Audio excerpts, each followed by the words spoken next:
Hello दोस्तों, नमस्कार। मेरा नाम है प्रशांत। स्वागत है आप सभी का आपके अपने यूट्यूब चैनल स्मार्ट सैल्यूट में। दोस्तों, अभी रिसेंटली वित्त विभाग के द्वारा यूपीएस गज़ट नोटिफ़िकेशन जारी किया गया, जिसको पढ़ने के बाद कर्मचारियों में अब ये कन्फ्यूज़न हो सकता है कि आपको एनपीएस चुनना चाहिए या यूपीएस चुनना चाहिए। और सबसे बड़े जो क्वेश्चन जो क्रिएट किए जा रहे हैं कर्मचारियों के द्वारा कि यूनिफाइड पेंशन स्कीम में क्या ग्रेच्युटी मिलेगी या नहीं मिलेगी?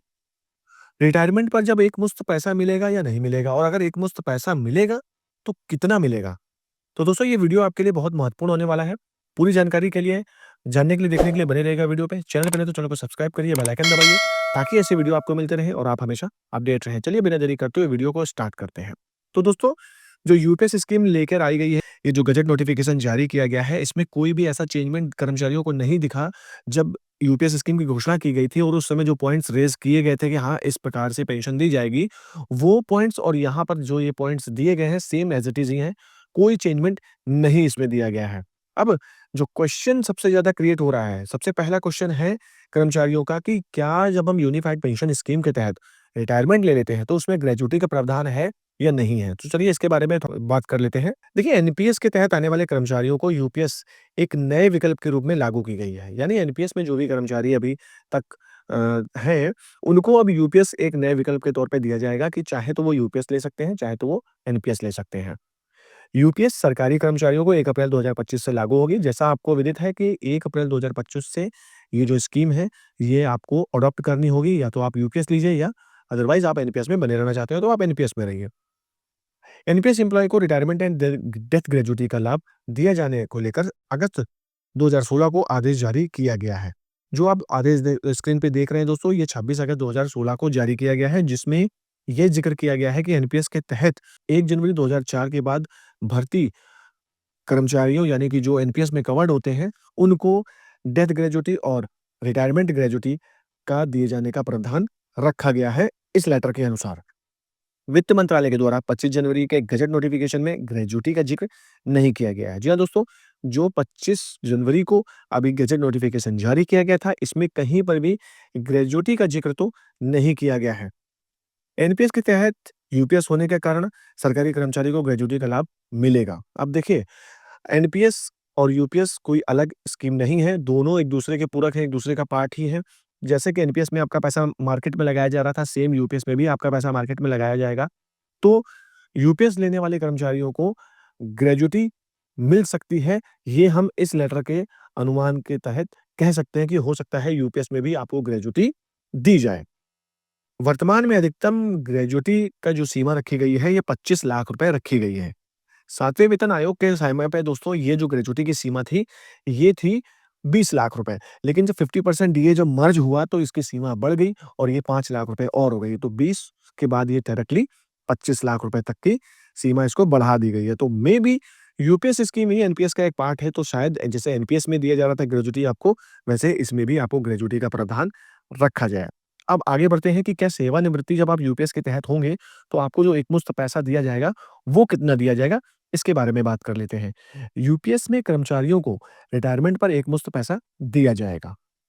मिलने वाली राशि की गणना आहारक सेवा क्वालिफाइंग सर्विस के प्रत्येक पूर्ण 6 महीने के लिए मासिक उपलब्धियों, मूल वेतन महंगाई भत्ता की दर की 10% की दर से अधिवार्षिकता पर एकमुश्त भुगतान की अनुमति दी जाएगी।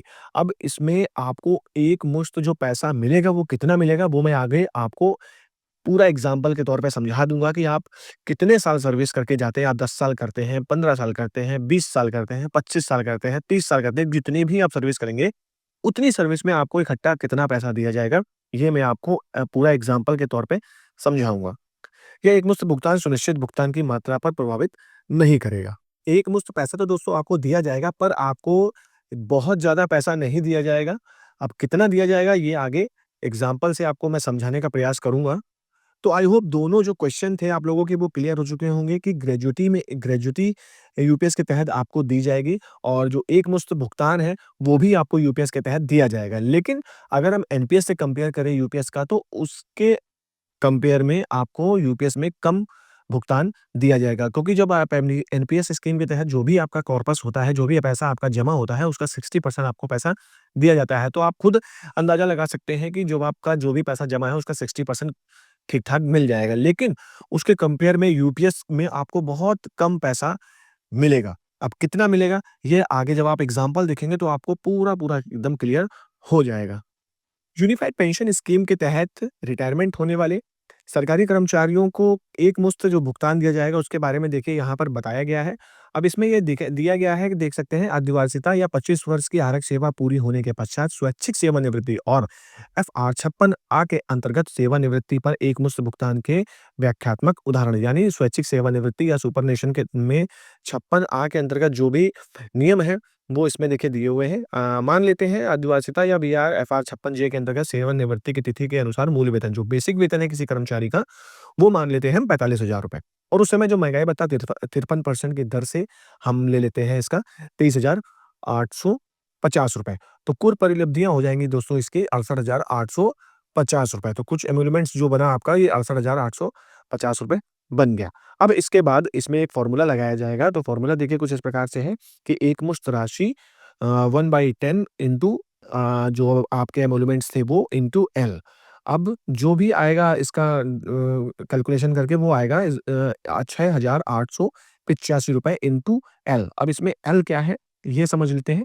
व्यक्ति की पेंशन कॉर्पस में अंशदान के लिए महीनों की संख्या के आधार पर सेवा के 6 मासिक पूर्ण वर्षों की संख्या सेवा के 6 मासिक पूर्ण वर्षों की संख्या इसमें एल रखी गई है।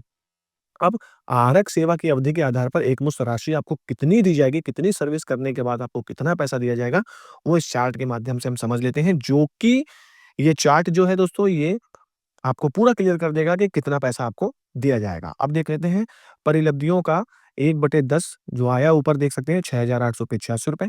आरक सेवा की अवधि, अब अगर आप 10 वर्ष सेवा करते हैं तो 120 माह हुआ, 15 वर्ष 180 माह हुआ, कुछ प्रकार से दिया हुआ है। पूर्ण 6 महीनों की संख्या जो आई है वो इसमें 20 निकल के सामने आई है। अब ये 6 पूर्ण 6 महीनों की संख्या 20 कैसे आ गया, 30 कैसे आ गया? तो इसको निकालने का तरीका देखिए कैसे है कि 10 वर्ष आपने किया, टोटल हुआ 120, अब 6 से 120 को भाग दे दीजिए।